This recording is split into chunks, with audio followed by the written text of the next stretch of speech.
On the Ides of March in 44 BC, on the very day that Julius Caesar was assassinated, his heir, the 19-year-old Gaius Octavius, was stationed in the coastal town of Apollonia in the province of Illyricum.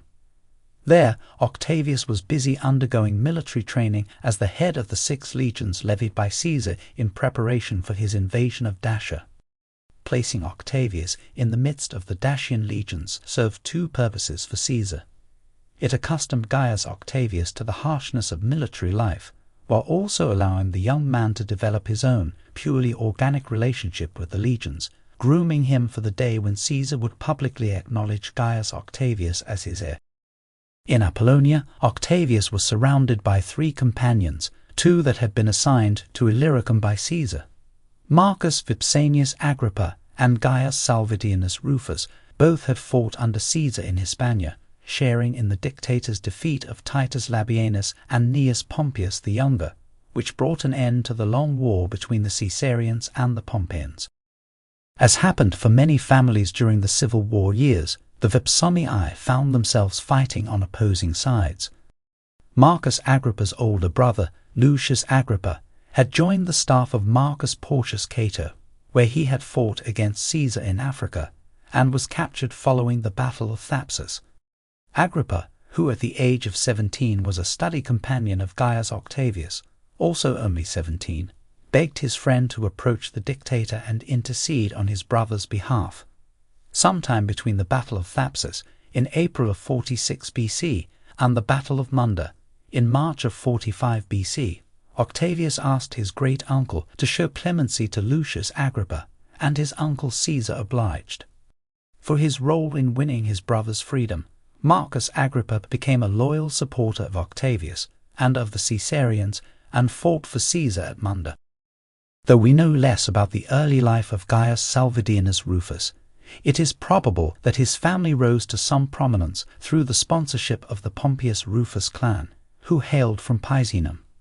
Like Agrippa, Salvidienus also fought at the Battle of Munda before being redeployed to Apollonia in preparation for Caesar's Dacian campaign. In Apollonia, Salvidienus became good friends with Gaius Octavius and Marcus Agrippa, all young men of similar age. Gaius Silnius Maecenas was the son of an equite family of substantial wealth, who hailed from the town of Arretium, or modern-day Arezzo, in Tuscany.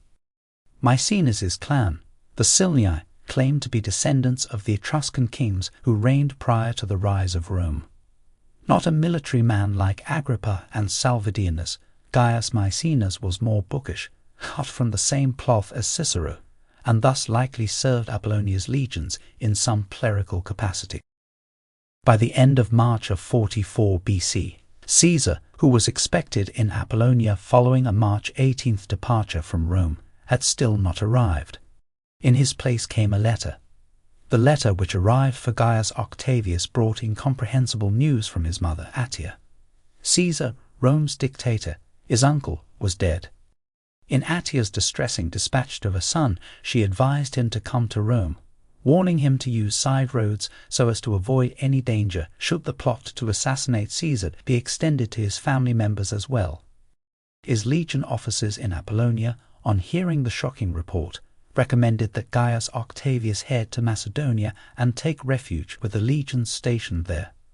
But Octavius chose to follow his mother's advice and set sail for Italy in the company of Agrippa, Salvidienus, and Maecenas.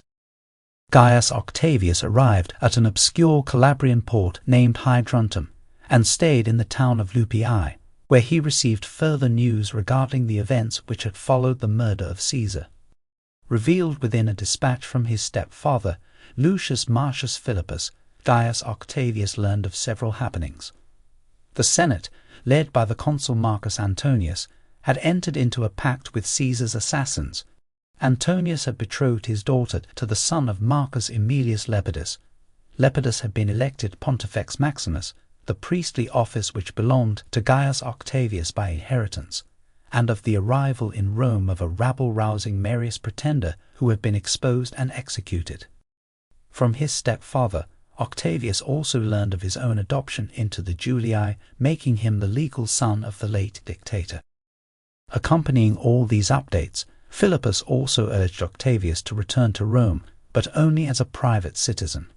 And for the sake of cautiously guarding his own safety during these tumultuous weeks following Caesar's death, funeral, and the ongoing power struggle between Marcus Antonius, the Senate, and the Roman mob, Philippus tried to persuade Octavius to utterly renounce the name of Caesar, suggesting his stepson claim the inheritance, and then retire at an early age. We are told that upon learning of his posthumous adoption, Gaius Octavius broke down and wept. We do not know exactly what prompted his decision, but rather than renounce the name Caesar as his stepfather had advised, or continue on to Rome by side roads per the instructions of his mother, Gaius Octavius assumed his great-uncle's name and officially became Gaius Julius Caesar Octavianus. He then relocated from Lupii to nearby Brundisium, where he could best test popular reaction to his position as Caesar's heir.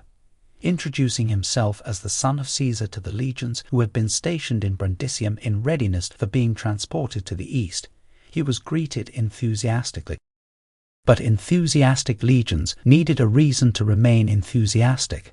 In order for the legions to follow him, Caesar Octavianus needed funds with which to pay them, which he successfully acquired in Brundisium by appropriating Caesar's Parthian war chest.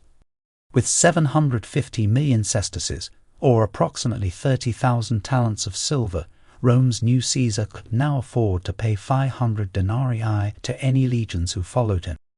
Choosing the opposite of travel by side roads, this new Caesar began proudly marching towards Rome.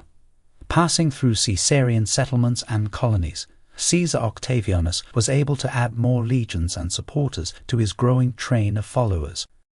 Appearing in Rome on the heels of Marcus Antonius's execution of the Marian pretender, he arrived just in time for the Ludi Cerealis, the public games honoring the goddess Ceres, which were held every year in the Circus Maximus. Taking up the call of the people, who were still angry at Marcus Antonius over the death of the pseudo-Marius, we are told by both Nicolaus of Damascus and Abion that Caesar Octavianus got into a dispute with an aedile named Cretonius. Caesar's heir, in alignment with the wishes of the public, and with some retinue of soldiers now supporting him, assumed he had the authority to demand that his father's throne and crown be presented at the Ludi Cerealis. But Cretonius, the aedile who was in charge of the games, refused. Caesar Octavianus then went to Marcus Antonius.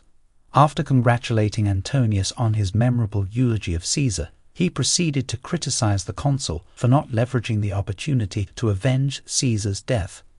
Caesar Octavianus then confronted Antonius regarding his inheritance, since Caesar's widow Calpurnia had given Antonius sole control on the day of Caesar's assassination. If the new Caesar was to honor the bequest of his father and pay to each Roman citizen the 3 months' wages which had been bequeathed them in Caesar's will, the new Caesar needed his inheritance. Unfortunately, explained Marcus Antonius, who in truth was using those funds to consolidate his own political power, Caesar's assets are now tied up in litigation.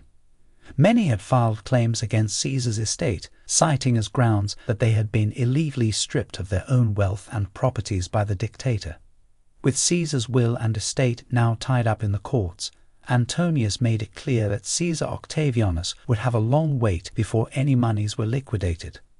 He pointed out that although the Senate had chosen to uphold Caesar's laws and reforms, the Senate had not given Caesar the authority to bequeath the dictatorship to his heir, and so Rome's new Caesar would have to follow standard legal procedures. When Caesar Octavianus next pressured Marcus Antonius into displaying Caesar's throne and crown during the Ludi Cerealis, we are told that Antonius sided with the aedile Cretonius. Failing to take the city by a populist storm with only a small force of legions and supporters, the new Caesar withdrew from Rome and arrived at his stepfather's villa in Puteoli on the 18th of April. From within the same office where Caesar had met with Philippus just days after creating his will, Caesar Octavianus began communicating with various Caesarian members within the Senate, hoping to assess their disposition toward his inheritance, as well as toward Marcus Antonius. From these supporters, he drew loans, which he combined with the proceeds from the sales of several properties, in a conscientious attempt to raise enough money to honor the wishes of his late uncle, and pay the bequests Caesar had willed to the people of Rome. By May 11th, Gaius Julius Caesar Octavianus had come up with a strategy. Once again, the new Caesar set out for Rome, and for another round against Marcus Antonius.